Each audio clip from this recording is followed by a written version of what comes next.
British model of ये स्ट्रेसकारी है, ये अनिश्चितता क्रिएट कर, ये कुछ लोगों को पावर देता, ये सहने की क्षमता ही डिसाइड करती है कि आप कितना झेल सकते हैं। तो ह्यूमन बीइंग पैदा हुआ या फिर पृथ्वी पे आया, या उसका जो मेक है, उसका मेक ज्यादा फिजिकल एक्टिविटी और लेस मेंटल एक्टिविटी के लिए बना। किसी के डांटने से परेशान नहीं हो जाना, इमोशनली डिस्टर्ब नहीं। नमस्कार, मेरा नाम राजन तिवारी है और हमारी यही कोशिश है कि हर हफ्ते स्वास्थ्य से संबंधित आपको एक नई जानकारी दी, क्योंकि हम आपको सिर्फ दर्शक नहीं, अपने परिवार का सदस्य मानते हैं। इसीलिए परिवार के मुखिया के नाते स्वामी जी भी चाहते हैं कि आप लोग स्वस्थ रहें और निरोगी रहें। तो आज हम जिस मुद्दे को लेकर आपके समकक्ष हाजिर हैं, वो है डिप्रेशन या तनाव। बहुत सारे लोग हैं जो अभी तनाव से ग्रसित हैं, तमाम छोटी-छोटी चीज़ों को लेकर बहुत ज़्यादा डिप्रेस हो जाते हैं। तो स्वामी जी, आपका बहुत-बहुत स्वागत है एक बार फिर से। और आज के युवा हों या बुजुर्ग हों या कोई भी हो, डिप्रेशन और तनाव बहुत कॉमन चीज़ें हैं। हर दूसरा-तीसरा व्यक्ति कहीं न कहीं तनाव से ग्रसित है। तो इस पर बातचीत करते हैं। स्वामी जी, ये बताइए कि सबसे पहले तनाव को कैसे कम किया जाए और डिप्रेशन से कैसे बाहर निकला जाए? सबसे पहले तनाव क्या होता है उसको समझने की कोशिश करें। जी। तनाव जैसा कि शब्द ही बता कि इसको अंग्रेजी में टेंशन, टेंशन, हाँ, एग्ज़ैक्ट। किसी चीज को कितना खींचें कि वो अपना शेप चेंज करे। हमारे शरीर का एक सहने की क्षमता, हाँ, जिसे हम टॉलरेंस या रेजिलियंस बोलेंगे, जी, ये सहने की क्षमता ही डिसाइड करती है कि आप कितना झेल सकते हैं किसी चीज़ को। किसी चीज। जी। अगर आपको एक टारगेट दिया जाए, तो हुँ, क्या वो टारगेट देने से आप परेशान हो जाएंगे, या उस टारगेट को अचीव करने की तरफ में जाएंगे और आप परेशान नहीं हों। हुँ, 10 लोगों को एक ही सिचुएशन में डाल दीजिए, 3 को तनाव होगा, 2 को बिल्कुल भी तनाव नहीं होगा। जी, 10 अलग अलग लोगों को अगर हम एक ही सिचुएशन में डालें, तो 3 को तनाव हो रहा है, 2 को बिल्कुल भी तनाव नहीं हो रहा। हुँ, तो क्या तनाव सिचुएशन की वजह से हो रहा है? अगर एक ही सिचुएशन है हुँ, और 10 लोग 10 तरीके से रिएक्ट करते हैं, तो तनाव भी सिचुएशन से नहीं आता। जी, उनकी झेलने की क्षमता जिनकी भी कमजोर है, वो तनाव में आ जाएंगे। हुँ, जो झेल पाएंगे वो आराम से निकल जाएंगे। किसी बच्चे को थप्पड़ मार दो, कोई रोने लग जाएगा, कोई बिल्कुल भी नहीं रोएगा। हुँ, तो क्या वो थप्पड़ से तनाव आ गया? तनाव कहां से आता है? एक इंसान की टॉलरेंस या झेलने की क्षमता। हुँ, ये झेलने की क्षमता दिन प्रतिदिन कमजोर होती जा रही लोगों की। है लोगों की। जी, इसको ऐसे भी देखते हैं हम कि पहले छोटी मोटी बीमारियां गांव शहरों में होती थी, कोई दवाई भी नहीं लेता, हुँ, क्योंकि शरीर ठीक कर लेगा। शरीर की झेलने की क्षमता इतनी थी कि बहुत खराब से खराब परिस्थिति में भी लोग बहुत अच्छा जीवन यापन करते थे, हंसते थे, स्माइल करते थे। हाँ, हाँ, बिल्कुल। गांव में अगर आप देखेंगे तो उनके पास में इतनी सुविधाएं नहीं होती थी, मगर वो अच्छा जीवन जीते थे। बिल्कुल, और डिफिकल्टी के बावजूद भी सहने की क्षमता, शरीर सिर पे एक बोझा लेके चल दिए, किलोमीटर तक चल दी। चलते ही जा रहे हैं। है ना? खेती का काम कोई आसान तो होता नहीं है, मशीनरी पहले नहीं होती थी, अपने हाथ से करना पड़ता था, लोग कर लेते थे। हुँ, घर के काम, यहाँ तक कि आटा पीसना, चावल कूटना, या इस तरीके की चीजें महिलाएं अपने आप ही कर लेती थी। यानी कि वो एक बहुत लोड वाले काम को भी आराम से झेल जाते थे। हाँ, आज वो हमारी झेलने की क्षमता कमजोर हो गई। टॉलरेंस पावर या रेजिलियंस जिसे हम कहेंगे, वो कमजोर हो गया। ये रेजिलियंस होता क्या है? अगर ये हमको समझ में आ जाएगा तो हमें ये समझ में आ जाएगा तनाव से निकलना क्या। हुँ, हुँ, टॉलरेंस होता क्या है, ये टॉलरेट हम करते कैसे हैं किसी चीज को। जी, तो इसको अगर कुछ एग्जाम्पल से, कुछ उदाहरण लेके अगर हम समझें, तो सबको मालूम है कि कैसे हम टॉलरेंस बढ़ा सकते हैं या स्ट्रेस को कम कर सकते हैं। टॉलरेंस को बढ़ाना ही स्ट्रेस को कम करना। जी, जरा ये देखिए कि हम कंपेयर करें तो पुराने जमाने में लोग ज्यादा वजन उठा लेते थे, हाँ, आज बिल्कुल नहीं उठा पाते। नहीं उठा पाते हैं। मगर वो वजन को झेलते कैसे? आज भी अगर आप वजन उठाने तो उठाने के लिए आपके शरीर के अंदर क्या प्रक्रिया होती है, अगर इस पे ध्यान ले जाएं तो आपको पता चलेगा कि आप कोई भी वेट उठाते हैं सांस रोक के उठाते हैं। मान लीजिए 10 किलो वेट उठाने में आपको एक निश्चित मात्रा में सांस रोकनी पड़ती है जी, तो इसका मतलब वो आपको अगर 20 किलो उठाना है तो उससे ज्यादा सांस रोकनी पड़ेगी। बिल्कुल। यानी सांस रोकने की क्षमता आप बढ़ा लें तो वेट उठाने की क्षमता भी बढ़ जाएगी आपकी, यानी आपको वेट को टॉलरेट करने की भी क्षमता बढ़ जाएगी। तो क्या स्वामी जी लोगों की क्षमताएं मतलब दिन प्रतिदिन कम हो कम रही है होती जा रही है। अत्याधुनिक जैसे जैसे हम अपग्रेड करते जा रहे हैं अपने आप को? हाँ, इसको और भी एग्जाम्पल से थोड़ा और समझ, जी, जैसे हम अपग्रेड करते जा रहे हैं अपने आप को, तो उसकी वजह से क्या हो रहा है, हमारे शरीर से जोर लगाने की क्षमता कम होती जा रही है। अब मान लीजिए कि आज के टाइम पे जो बहुत अच्छी सोसाइटी में रहते हुए बच्चे होते हैं, वो जरा सा बारिश होती है और वो बिल्कुल बीमार हो बीमार जाते हो हैं जाते या हाँ, कोई भी बाहर से इन्फेक्शन आया तो एकदम से बिस्तर पे पड़ जाते हैं, हम्म, दवाई खा के फिर वो निकलते हैं। क्या हमारे शरीर के अंदर रोग निरोधक क्षमता नहीं है क्या? है ना। बिल्कुल है। ये रोग निरोधक क्षमता भी आपके टॉलरेंस के ऊपर ही तो है, झेल जाना। तो अगर आपकी इम्यूनिटी जिसे हम कहते हैं कमजोर, रोग निरोधक क्षमता कमजोर है तो जी। वो भी कमजोरी है क्या? वो भी तो टॉलरेंस की कमजोरी है, झेलने की शक्ति की कमजोरी है, जी, सांस रोकने की शक्ति की कमजोरी है।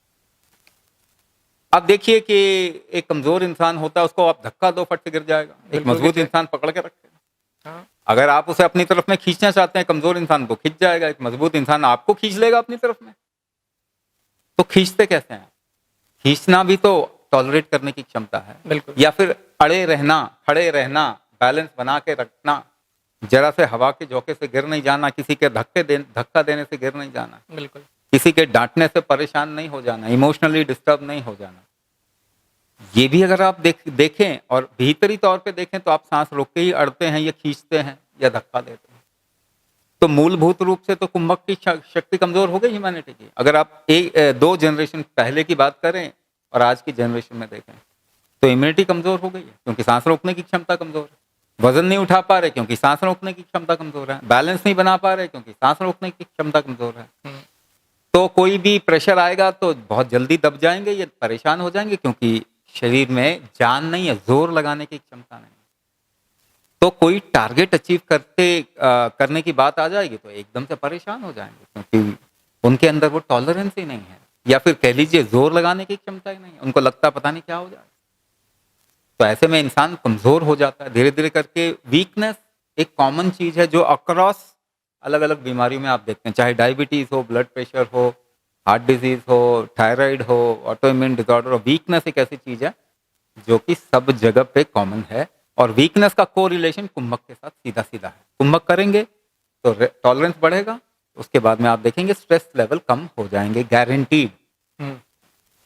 जैसे स्वामी जी बहुत लोग हैं कह रहे हैं कि मैंने बहुत युवाओं से कहते सुना है कि अभी तो मैं बहुत ज़्यादा डिप्रेस हूँ या डिप्रेशन का शिकार हूँ। तो तनाव और डिप्रेशन को कैसे डिफाइन किया जाए ताकि मतलब लोग इस चीज़ को बहुत ज़्यादा अवॉइड ना कर सकें? और दूसरी चीज़ ये कि अगर मान लो कोई तनाव या डिप्रेशन से ग्रसित है तो इस सिचुएशन से कैसे बाहर आए वो?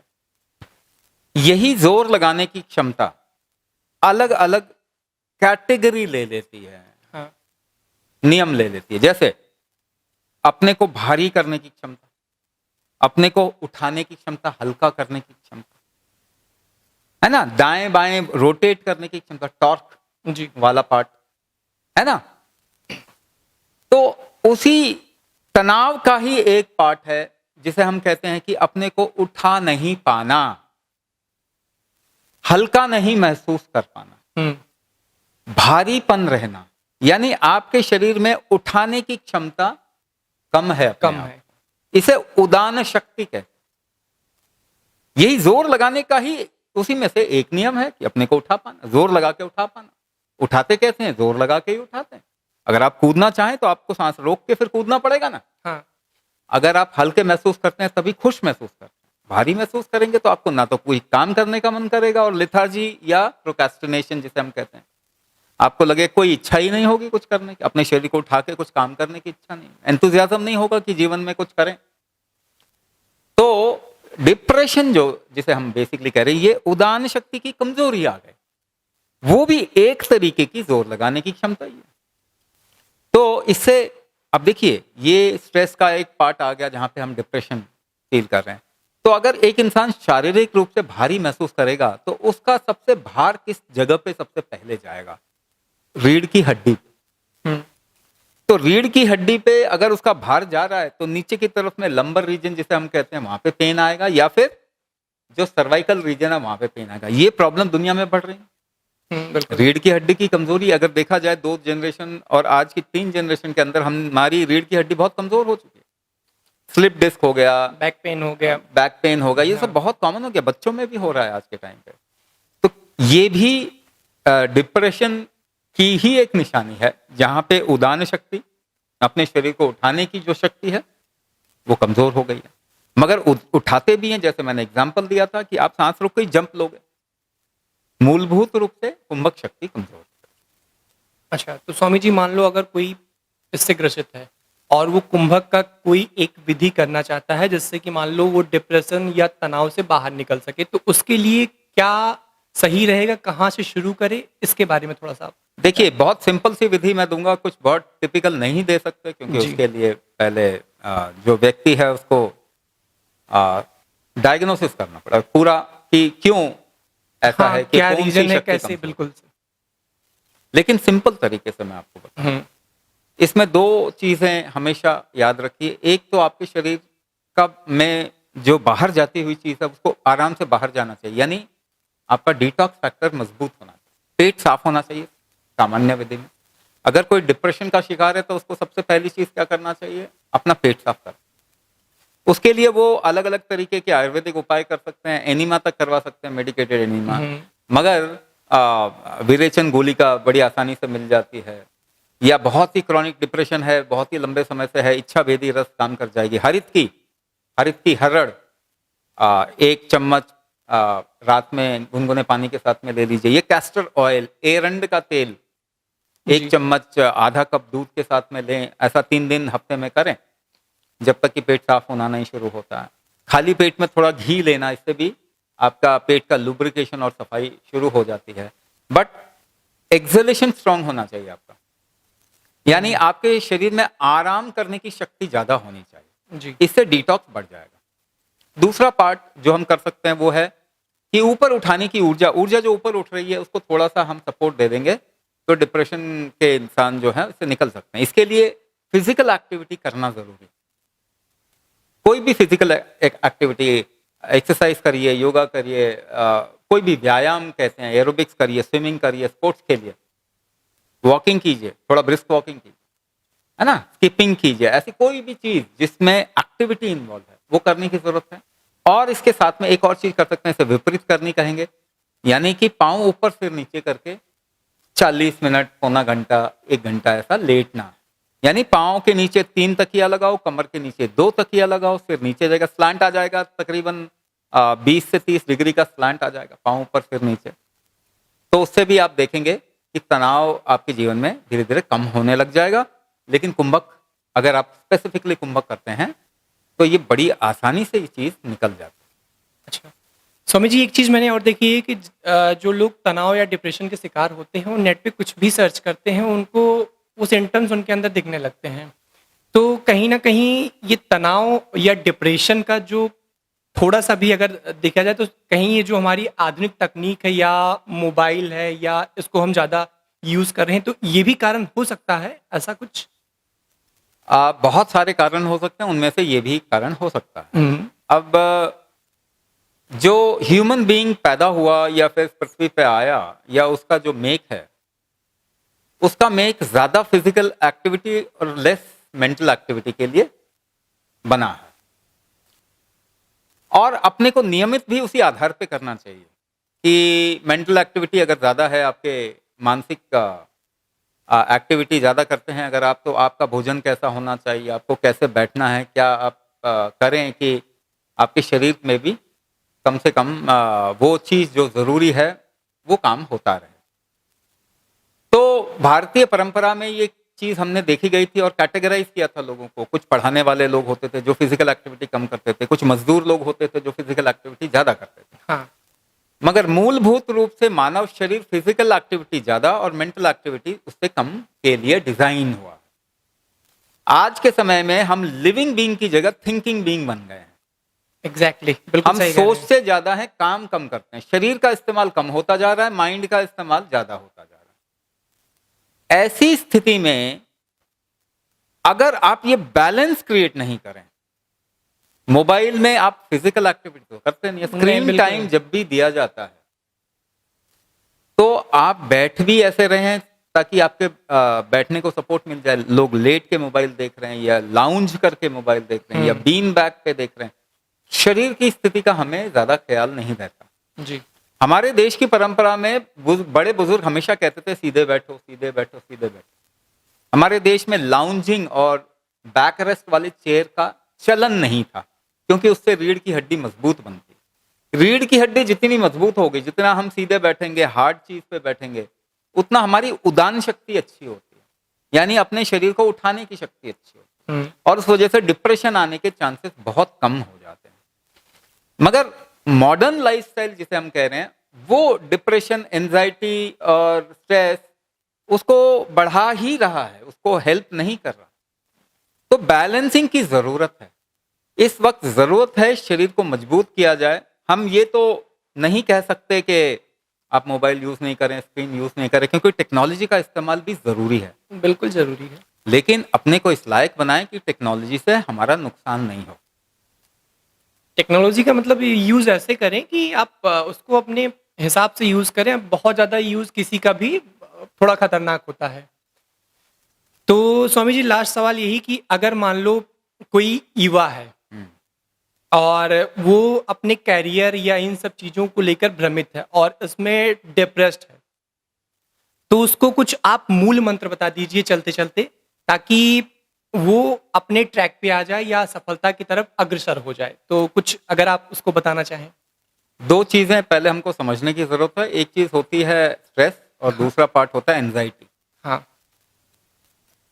ये दो अलग अलग कारण से आता है। स्ट्रेस आपकी शारीरिक कमजोरी की वजह से आता है। एंजाइटी अननोन का होता है हमेशा, कि आप जानते नहीं भविष्य कैसा है, क्या सही है, क्या गलत है, मुझे क्या करना चाहिए। अनिश्चितता जिसे हम कहते हैं, वो एंजाइटी लाती है। ये दो चीज को हमने आधुनिक जीवन में बढ़ा दिया। पहले शरीर को कमजोर कर दिया, शरीर से जोर लगाने की क्षमता कमजोर कर दी, और उसको बैलेंस करने के लिए कुछ किया नहीं, तो स्ट्रेस तो आएगा ही, छोटे से छोटा काम। और हमारा सोल्यूशन क्या है? रेस्ट करो, कोर्स कम कर दो, पासिंग ग्रेड को कम कर दो, यानी लोगों को अपाहिज बना दो। हाँ। अपाहिज बनाना स्ट्रेस का इलाज नहीं है। मानव शरीर और मन को मजबूत करना स्ट्रेस का इलाज है, जो कि कुंभक से होता। दूसरा पार्ट है एंजाइटी। एंजाइटी हमेशा अनिश्चितता की वजह से आती है। हमने हर चीज को इतना अनिश्चित कर दिया है कि एक कॉर्पोरेट में काम करने जा रहा है एक इंसान, उसका काम किस तरीके से उस पूरे कॉर्पोरेट को, उस कंपनी को असर देता है, उसको मालूम ही नहीं। एजुकेशन हम जा रहे हैं, a+b² = a² + b² + 2ab पढ़ रहे हैं। आपने कितना इस्तेमाल किया इसको अपने जीवन में? मैंने सिर्फ पढ़ के स्वामी जी, फिर मुझे अभी पता नहीं चला है, पता चल जाएगा तो कर लेंगे। तो एजुकेशन जो हम लेके आए हैं, ये पूरा system, British model of education, ये स्ट्रेसकारी है, ये अनिश्चितता क्रिएट करता है, ये कुछ लोगों को पावर देता है, ये पावर डिस्ट्रीब्यूट नहीं होने देता, ये धन को डिस्ट्रीब्यूट नहीं होने देता, ये सबको केपेबल बनाने की विधि नहीं है, बल्कि सबको लाचार करने की विधि है, ब्रिटिश मॉडल ऑफ एजुकेशन। तो एंजाइटी तो एजुकेशन के मॉडल से आएगा, एंजाइटी तो रूलिंग मॉडल से बिल्कुल। आएगा। पेरेंट्स का भी होता है कि इतना नंबर लेके आओ, इतना परसेंट हाँ, लेके हाँ। आओ, बहुत सारी चीजें। मगर देखिए ना, अब एग्जाम के लिए कोई जा रहा है, बच्चा क्या सोचता, कोई भी क्वेश्चन पूछा जा सकता है। देखिए, मैं सोच को पलटने की बात कर रहा हूं। क्या सच में बताइए कोई भी क्वेश्चन पूछा जा सकता है एग्जाम में? नहीं, बिल्कुल नहीं। यानी कि एग्जामिनर के पास में इतनी लिमिटेशन है कि वो अमुक अमुक इतने ही प्रश्न और इस टॉपिक से ही पूछ सकता है। हाँ, अगर आप एग्जामिनर को पढ़ लें, अगर आप एग्जामिनर को पढ़ लें, आपका एग्जाम बड़ा सिंपल है। आपको तो 10 क्वेश्चन प्रिपेयर करके एग्जाम क्लियर कर लोगे। ये बहुत आसान है। एग्जाम क्लियर करना बिल्कुल भी मुश्किल नहीं है। प्रॉब्लम ये है कि अनिश्चितता इतनी बढ़ गई है कि आपको लगता है कि पता नहीं क्या क्वेश्चन पूछा जाएगा, और बड़े से बड़े एग्जाम में भी उनके पास लिमिटेशन होती है कि वो यही पूछ सकते हैं, और हाँ। केवल आप वो ही नहीं पकड़ रहे। तो अनिश्चितता को निश्चितता में कन्वर्ट कीजिए और एंजाइटी खत्म। शरीर को मजबूत करो, कुंभक करो, और अनिश्चितता को निश्चितता में लेके आ जाइए। एंजाइटी खत्म। ये मूलभूत रूप से मैंने बताया। इसके ऊपर हम और इलैबोरेट कर सकते हैं जी। और चीजें प्रैक्टिकली बता सकते हैं कैसे की जाएंगी, मगर मूलभूत रूप से स्टूडेंट को ये 2 चीज करनी चाहिए। अपने शरीर को क्या रेजिलेंस, टॉलरेंस बढ़ाइए, जिसकी वजह से स्ट्रेस नहीं आएगा। दूसरा, आप, ये पूरी दुनिया लिमिटेड है, अनिश्चित नहीं है, इनफाइनाइट नहीं है, बहुत लिमिटेड है। जो लिमिटेड चीज है उस पर ध्यान दीजिए, आपको अनिश्चितता नहीं रहेगी, अननोन का फियर नहीं रहेगा, एंजाइटी खत्म। ठीक है, तो कहीं न कहीं पहले के पूर्वजों ने कहा है कि खेलोगे, कूदोगे, बनोगे खराब, लेकिन इस बात को आप बिल्कुल गलत तरीके से ले रहे हैं। खेलोगे, कूदोगे तो बनोगे नवाब, क्योंकि जब आपका शरीर स्वस्थ होगा, तो ज़ाहिर-सी बात है कि स्वस्थ शरीर के साथ आप किसी भी सफलता की तरफ अग्रसर हो सकते हो। जैसे स्वामी जी ने बताया कि हमारा जो शरीर है, वही हमें किसी भार को सहने की क्षमता को नहीं कर पा रहा है। तो ऐसे में आप सबसे पहले डिप्रेशन का अगर आप शिकार हैं, तो आप बाहर निकलो, थोड़ा-सा घूमो, लोगों से बातचीत करो, और डिप्रेशन से आप, जैसे स्वामी जी ने उपाय बताए हैं, वैसे आप मुक्त हो सकते हो। ये सवाल हमारे एक दर्शक ने पूछा था, तो आई थिंक आपको जवाब मिल गया होगा। और अगर आप लोगों का भी कोई सवाल है, स्वामी जी से कुछ पूछना चाहते हैं, किसी रोग से संबंधित या किसी पर्टिकुलर टॉपिक से संबंधित, तो कमेंट बॉक्स में वो चीज़ आप बता सकते हैं। हम कोशिश करेंगे कि आपके सवाल को हम स्वामी जी के समकक्ष रखें। और आज के लिए इतना ही। मिलेंगे किसी नए टॉपिक के साथ। तब तक के लिए हमें दीजिए इजाज़त। नमस्कार।